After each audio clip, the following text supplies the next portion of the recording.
8 o'clock in the morning. Yes, we met during the Fuori Salone, and in this picture you can't see how tall he is, which is quite extraordinary.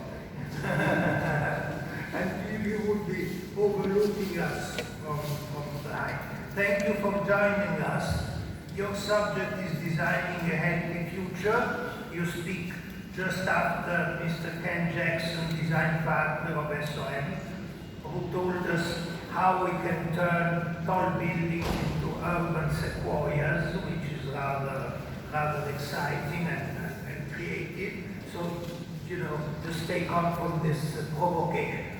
Thank you. Mr. Norstad, thank you very much. I hope I can give you a very interesting story. I'm going to share my screen and hope that you can all see it. Can you see the screen? Not yet. Diciamo vedere yes.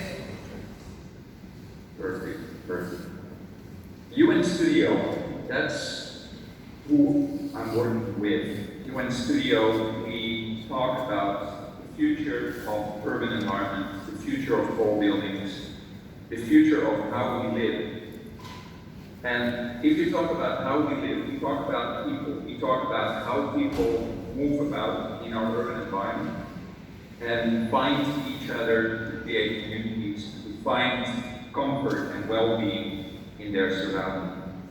We as architects, we provide them with projects that are sustainable and resilient in itself, energy positive by now, but also versatile in the fact that it adapts to climate change, to predictions that make water levels different, that make drought or rain having an impact on our built environment. And we have to make sure that we build for those circumstances. And we do that by collecting knowledge. UNStudio is a data-driven design firm, and with the knowledge we can create a better environment for individuals, but we can also create that environment for cities and urban communities in the fact that we look at how they're going to live in 2, 5, 10, maybe 50 years. And we know by now that we work more circular. We create buildings that actually be disassembled and brought back into the industry. And we create better social health environment that is more adapted to the climate that I talked about, as well as more adapted to living together and find opportunities within a closer community of the community. UNStudio is based on collecting this and looking towards the future. And with the knowledge, we can actually build in our built environment ways to adapt with technology. I'll get back to that later. With these platforms, we create collaborative curiosity, you could say. That's not only for us as architects in the studio, but also for our clients. We want to make and innovate these days. And if we talk about tall buildings, for instance, we researched already 10 years ago ways of making buildings energy neutral, and by now energy positive. Not only for new buildings, but also for existing. This is Handel headquarters itself, in which we created a new envelope, and the envelope not only provides proper work environment inside the building, but also creates energy with which the building can at least take care of itself partially. This is retrofit, and this is something that we bump into so many more times, and it's very important to see this as a mature industry, retrofitting existing. And to retrofit, we also are researching ways to create better aesthetics. If we're talking about PV panels, I hope you can see the little movie proper. We created a product that makes that we can actually adapt the existing environment as well as new environment with an energy producing panel that is literally seamless in its adaptation in built environment. make them smart, much more efficient, but also aesthetically pleasing. Transparent, or semi-transparent, or solid. It's a way of dealing with how we work with new technologies nowadays. And creating this new product brought us new insight in the potential. I want to take a step back to a project that we did for Italy. It's not a high-rise, but it's something that brought us to ideas that we utilize in later projects. And this is the 80 Palazzo, the competition that we did in 2011. For the 80 Palazzo, an oil company, we created the most efficient and energy-positive building in Japan. That's what we wanted to come from 80, that they can have a building which tells them how much energy they consume, how much energy they produce, and which people and how would they produce and create that energy. And we created a unit for this, a built environment that actually literally is based on energy consumption, production, and with that also about healthy environment. We created a system, not a building, more of a system that is optimum in its household, that is neutral in its energy consumption, that has water cycle, that has heat cycle, that has protection against the heat coming inside, enough daylight in the offices, but as well can create new energy and store it for future use. Not only did we do the building as such, but we also created an environment in the building that actually translates that technique and shows people that visit and that work what is the energy consumption of 80 the headquarters and 80 the company overall. Linking it to your cell phone, your smartphone, makes that people can see what is their energy consumption, what do they eat, is it healthy or is it less healthy. But also we can show building as such and making sure that this awareness of everybody we were talking about 10 years ago is very prone in showing what the building can do for the company as an energy neutral house, but also for the branding, the rebranding of an oil company. We talk about tall buildings and we talk about anchoring that in a sustainable, healthy public space. And I want to show you 3 projects, one in Dubai, one in Melbourne, one in Milano, where we experimented with healthy environment and how to do it in these different locations.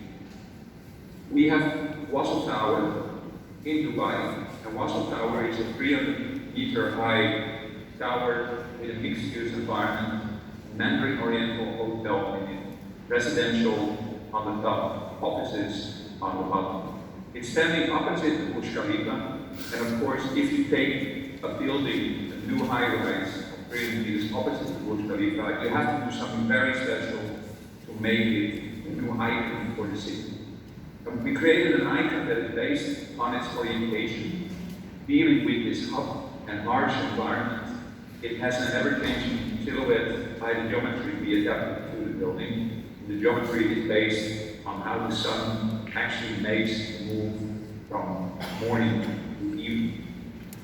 We created an energy-saving envelope, and the envelope was done in such a way that we could create 5% less energy, and when we would adapt the cycles inside the building, as well as come up with another scheme, we could reduce this to 30% less energy use than average in the Emirates of the Middle East. And we did that by creating a skin around the high-rise that provides a very rational approach. Although the geometry seems complex, we control that geometry by creating paneling that makes that actually follow that geometry. And the paneling makes that we can create semi-transparent facades on the south, as well as on the north, west, and east. And we treated those orientations different by adding a ceramic solar shading cooling fin. The fin actually is draped along that curtain of glazed and translucent material panels, and the fin sometimes is 1 meter thick, and sometimes it's a half a meter thick or 30 centimeters. And with that, created a way of adapting to the shading against the sun and creating micro ventilation around the facade. The fin literally cools down this facade in the Middle East. And by rationalizing this along that scheme that we defined, we can actually adapt to every square meter on the facade how we deal with the solar shading. The fin not only creates a buffer against this heat, it also cools down the heat along the facade, as well as it projects more light into the building by reflection inside. And these are some of the photos that are, I think, about 3 months old, where we see this facade going up without the fins as yet. And you can see how well it follows the geometry over here along this tower going up. And once you get the very curved elements, of course, we jump out of it and we create this wonderful texture that has to do with blocking the sun. On the right, you see the fins. The fins are partially ceramics, and we chose ceramics to make sure that it's durable in this heat. And by including the ceramic out here, the fin is lying in front of you, we can actually create a wind blowing through the fin over this facade, cooling it down.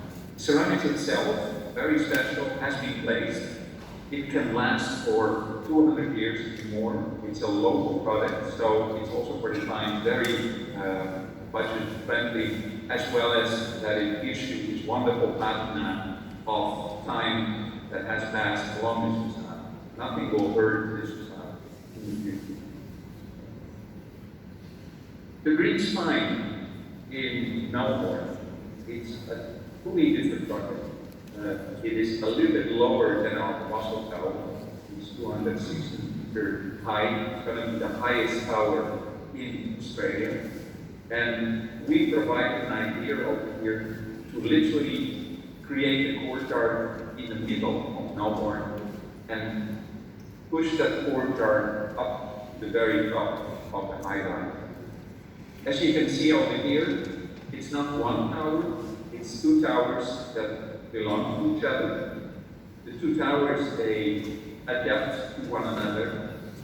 In the podium, they close in each other. But as you go along the height, the towers open up, they twist in different directions and create this wonderful living environment for people that will work over here, that will live over here, and spend their leisure time. The tower has an urban environment that literally comes from the botanical garden that are at its feet. We saw the botanical garden as something that defines how we want our to show the city, with a more urban side that is close and a little bit more hard, and a softer element that is on the hard forms of this courtyard. The tower is built with programming that belongs to the neighborhood, but especially with programming that says something about quality of living along the height of the tower. It actually takes the biophilic approach as a means to create a different environment. And we are talking about a facade that is thermal and adaptive. We create a facade that can control the air quality on lower levels, but also on higher levels. Noise absorption, create a buffer and city noise that is still there. And of course, the idea of biophilia, like Bosco Verticale, creates a very dense environment where people would like to live. So the spine is something that creates its own ventilation, its own environment in the health sense, but it also creates a cool wind that goes down to the podium and makes sure that the podium, which is 3 levels high, becomes dynamic and livable. We created in this tower a big marketplace. We have the Centre Pompidou as cultural element in the project, which has just been released a couple of months ago. And we have botanical gardens, not on its feet, but actually we have botanical gardens on the very top of the high tower, which will be in a large greenhouse, which will provide a unique place for visitors to see Melbourne from above, but also experience the new way of working and living together in such a community. The marketplace, which is the big podium on which the two towers stand, they are connecting this high-rise in the city. They make that people want to come to our project and make use of the different offerings. As I said, the Museum of Contemporary Art, cinemas over here, we have a Congress Center over here, and of course a lot of the food market that made this into a new center for the Villa neighborhood that stands in South River, Melbourne. For Milano, we took this idea a little further. We said, why don't we, instead of only see that adaptability of healthy environment on the outside, why don't we also do that on the inside? And this project, which we did for City Life, you know all that Bjarke Big won this wonderful competition. We were second in the finals, but I wanted to share this with you to show how we think, how we present the project to the clients. We created a versatile environment that is helpful, but also sensorial, that makes that it adapts to individual needs of people visiting here. It creates a physical setting that is pleasant and comfortable, and of course with that also can create a technical comfort level that makes the air quality and temperature and humidity is as good as you can get in hospitals, for instance, which is the highest level of creating healthy environment. Of course, when you do this on the inside of the buildings and you do it on the facade, you need to adapt it to the urban environment which it's in. And what we said, if we can create a living building, a living environment that actually is almost organic, we have to adapt this to the landscape. And the Vieira terrain where City Life is located is the perfect opportunity to actually take care of it.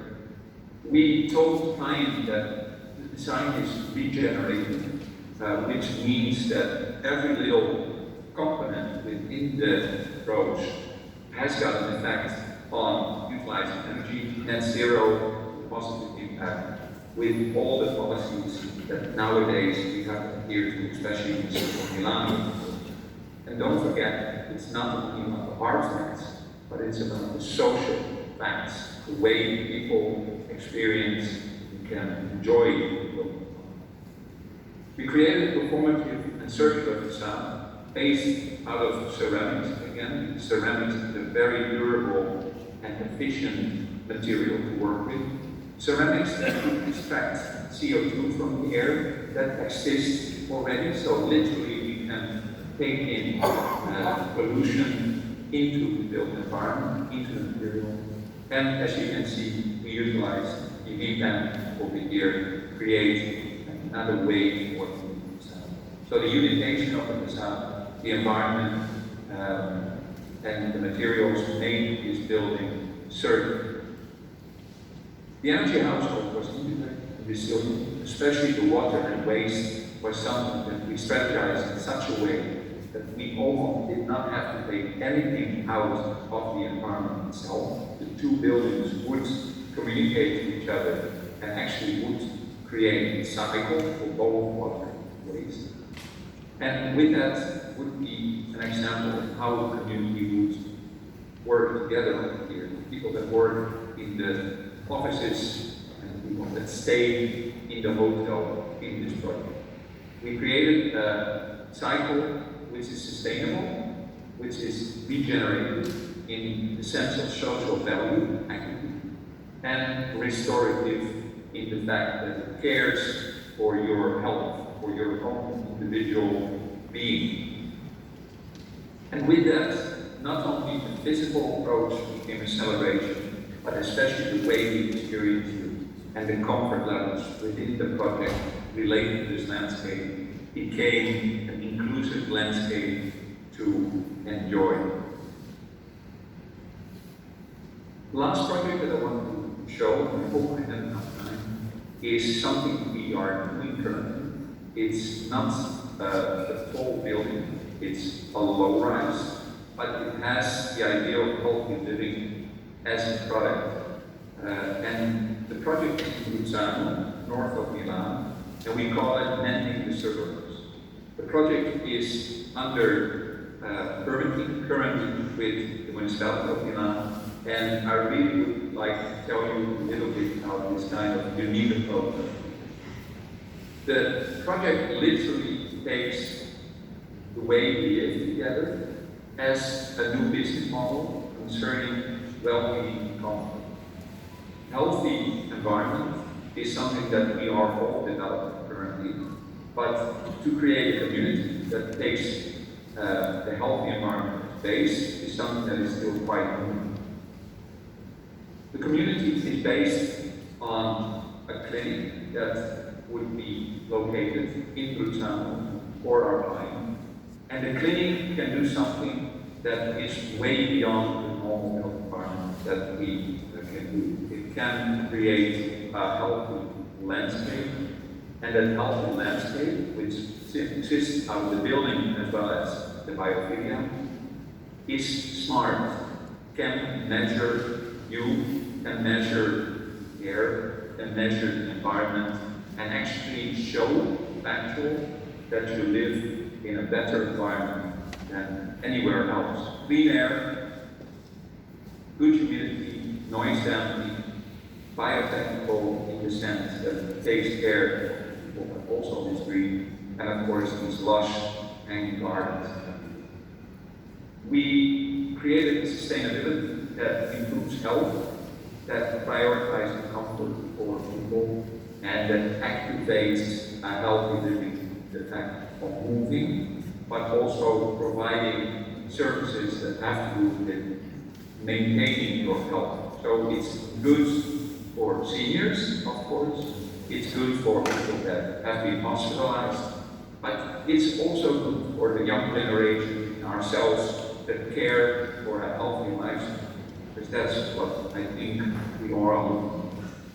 We know that LEAD is something that is an institute, free and on need, something that we don't here to, but well by now is so much more important. How do we make sure that we create the best environment for people that live in cities and that want to be out there in a healthy outdoor environment?